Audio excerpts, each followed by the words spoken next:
والله aadan doorashooyinka gacanta oo madax xanuun sanad walba codbixiyaashu way cabanayaan warqadaha way lumaan tirinta waqtigeedana waa dhib. waan ku fahmay ashwa xasuusno sanadkii hore codad badan way lumeen natiijooyinka qaar waxay dib u dhaceen saacado taasi waxay abuurtay ama dhalisay kalsooni darro. haa waa saxan tahay iyo qaar ka mid dadka ayaa laba jeer codeeyay sababtoo ah aqoonsigooda si wanaagsan looma xaqiijin tani waxay keentay fowdo. taasi waa sababta aan ugu baahanahay inaan hore u soconno ma maqashay nidaamka maareynta doorashooyinka ee kaafiye. taasi waxay u muuqataa mid aad u fiican laakiin sidee ay codbixiyaashu u galayaan? waa barnaamij casri ah oo ammaan ah kaasoo lagu maareeyo ama lagu maamulo nidaamka geedi socodka doorashooyinka oo dhan.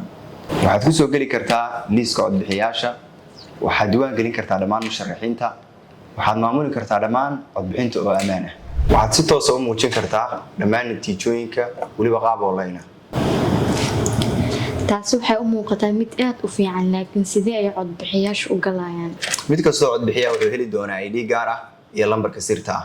waxay gelin doonaan nidaamka doorashooyinka isla markaa waxay awoodaan ama arki karaan dhammaan musharaxiinta.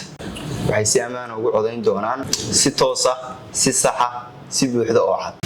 waaw markaa ma jiri doonto warqad daabacan tirinta gacanta ama muran ku saabsan natiijooyinka?